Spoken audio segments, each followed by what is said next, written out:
40 is the new black. 1,000 years ago, 2,000 years ago, you wouldn't even live to be 40. Now, you don't even get married until you're 40. You don't even have a kid until you're 40. It's never been cooler to be 40 if you're a man than it is now. And it's unprecedented, I think. A couple years ago, I saw a bunch of teenagers, a bunch of fucking 18-year-old, 16-year-old kids, boys. And I was like, okay, you know what? I'll drink with them. I want to see if I'm like totally not hip anymore because they know all the cool shit now, and I'm like, I've lost it, right? I'm an elderly person, right? So I hung out with them, and they turned out to be complete morons. They were not cool. They were like aimless, witless. I guess the whole Facebook, all these social media bullshit, everything has just made it suck to be a kid. So they all looked up to me, and then you think about like Marvel, where like every single Avenger is in their late 30s or early 40s, or in Robert Downey Jr.'s case, he's in his 50s. Don Cheadle's like late 50s, I think. And these are superheroes. I mean, that's unprecedented as well, because you would have thought that like a superhero should be in their 20s or something. But no, it's never been cooler to be a man and 40. It's like, it's awesome. And yeah, God bless you, Captain Marvel. But, women are never going to have their time because because men age like wine and women age like grapes. White is the new black. So as they keep trying to push white people out, it's just going to make white people even more important. Because look at it this way: if like blue eyes are like a novelty at this point, and as much as you try to say blue eyes aren't beautiful, black eyes are just as wonderful. Brown eyes are just as wonderful. You're going to have a future where the person with blue eyes is going to be the novelty, and they're going to get all the attention. So, I mean, if you try to destroy white people, you're just making them even more special. Because let's say we kill all of the white people except for like 10. Well, then those 10 people are going to be like especially special. Like, I had a friend who went to teach English as a second language in China, and he was blonde and he had blue eyes, and every girl on the street would stop and wanted their picture taken with him. They treated him like a celebrity. That's what it's like when you're in China, if you're white. So I guess, yeah, sure, kick all the white men out and populate all of your movies with black gay females and see where that leads. I don't see it lead. Okay, go for it. I actually would like to see that. That's fine. Kick out the white men who are straight. It just occurred to me that maybe this is the most appropriate use of the term reverse racism. That's what's going on. Reverse racism. But back to 40 being the new black. Aside from white being the new black, it's pretty incredible that like it's actually cool to be 40.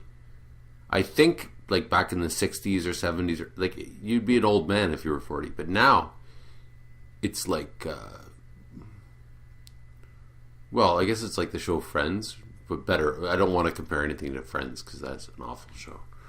And I guess in a way, writers are the new black because you can get away with everything as a writer.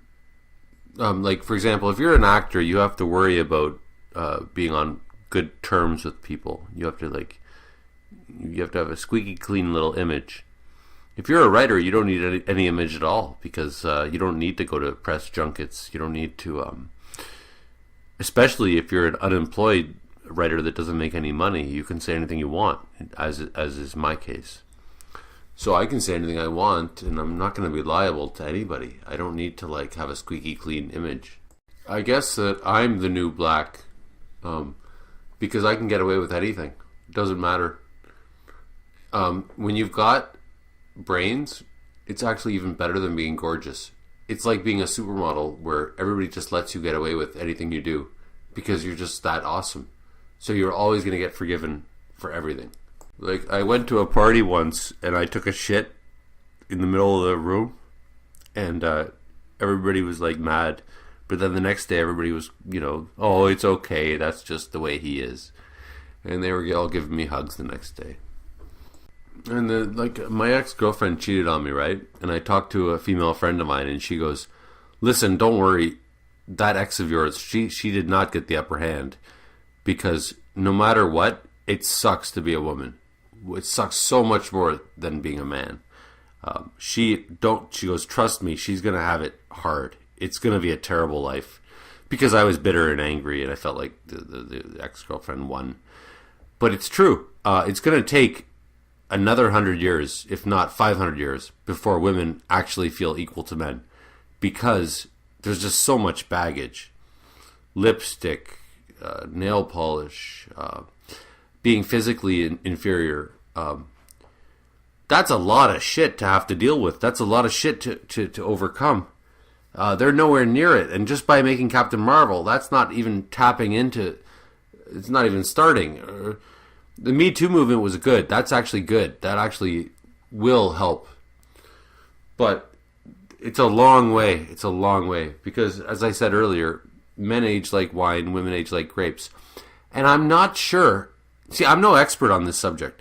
But I'm not sure that it's just a matter of stereotypes and prejudices. I think women actually are more attractive when they're 20 than when they're 40. Whereas men are actually more attractive when they're 40 than when they're 20. A 20-year-old man looks like a lanky, like, dweeb. A 40-year-old man looks more filled out. I was lanky and awkward and all that when I was 20. Now at 40, I probably look better than I ever did. Whereas a woman kind of looks the best when she's 20 or 19. And it's kind of hard to deny that and say it's just prejudice and stereotypes. And it sucks. It sucks to be a woman, to have that much power. Imagine you were a gorgeous woman at the age of 18. That's a lot of power. I was actually at a party like 2 years ago where there was this gorgeous 26-year-old acquaintance of mine. And she goes, oh my God, if I could live my life, if I could be any age forever, I would be 21. She goes, she just went on about how, she goes, I had the best ass in the world, and then it went to shit after that.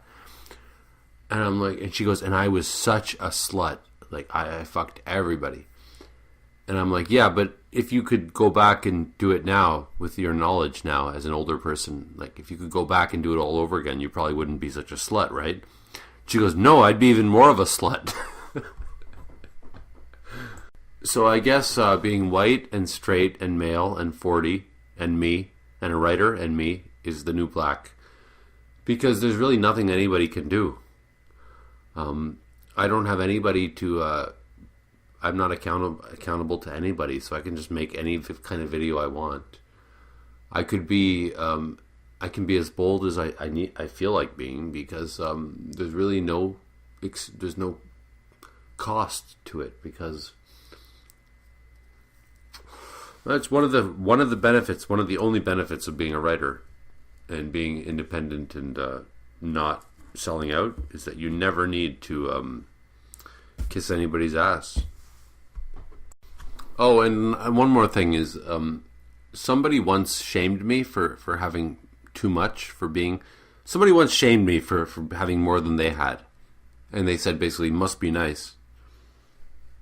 And it was then, I think it was like 20 years ago, it was then that I realized, anytime anybody shames me and says, oh, it must be nice to be a white man, I'll just retort with, yeah, it must suck being a black female. Because if you're gonna try to take pleasure in me being better than you, then I'm gonna take pleasure in you being inferior to me. Yeah, it must suck being broke. Oh, it must be nice to have $1,000. Like, if a bum said that to me, I'd be like, well, yeah, then it's gotta suck being you and having no money. Because this attitude where we get to attack people for having more than us doesn't work. And, This is one of the rare occurrences where I actually agree with Donald Trump. Like, it's good for him to be telling people they suck. Because if you're going to shame me, I'll shame you back. You're going to shame me for not being fat? I'll shame you for being fat then. Like, I want nothing to do with this defeatist culture where you're a winner if you're a loser, and if you're a winner, if you're not a loser, you're it's so ridiculous. And it reminds me of a quote, one of my favorite quotes. It's almost my motto. "We victis." Where that comes from is ancient Rome. Basically, I think Rome got conquered by some other people, and then they were measuring this. They were weighing the scales to see how much money the jewelry was worth, and the conquerors were rigging the fucking scale so that it was like not weighing as much. And the conquered people, they were like, that's not fair. And the conqueror throws his sword on the scale and he goes, "We victis." And what it means, it translates to woe to the conquered. Woe to the ve victis, the victim. Woe to the victim. Meaning, you've been conquered, you don't have rights. You can't, because they were trying to say, that's not fair. They're saying to their conqueror, that's not fair. And fucking conqueror says, you know what? Too fucking bad. I decide what's fair now. You don't get to complain when you lost. That's the price of losing. That's the cost of losing. So when I get these little pity people that go around going, "Oh, you don't know what it's like to be me, and you know it sucks to be 5'7" instead of you're 6 feet tall. It sucks to be 5'7." Hey, fuck off. It sucks to be you. That's right. It sucks to be you. Woe to the conquered. The conquered have no rights. I'm sorry that your life sucks, but I'm not giving you shit. And you don't get a starring role as the 6'6" character in a movie if you're 5'1". Sorry, like, it's not my fault. It's not my fault that you suck.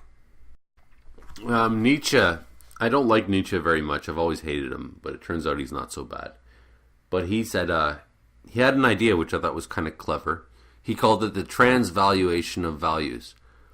And what he meant by that was the idea is that poor people decided to make all of the rich people evil. And they decided that all the qualities of being poor are better than the qualities of being rich. So, for example, greed becomes a sin because it's convenient for the poor people to think of greed as a sin because they don't have any money. If they had lots of money, of course, greed would probably be pretty good. Cheating on your wife is terrible if you can't get a girl. But if you've got a wife, well, then it becomes a lot easier to cheat on your wife.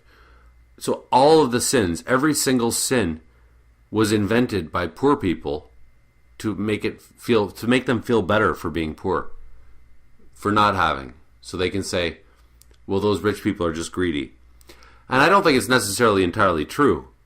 However, there's a little bit of truth in it, in the sense of, like, if you're poor and you got nothing, don't go around pointing fingers at rich people who you wish you were like. It's like envy, I guess. And continuing, it's easy to accuse people of being liars when they've got power, because you only need to lie when you have power. When you have no power, it's easy to be honest. So that's another example of this transvaluation of values idea. My personal solution is somewhere in the middle. I try to avoid money because I know it does corrupt. However, I don't. I love being greedy and I love being negative and hateful.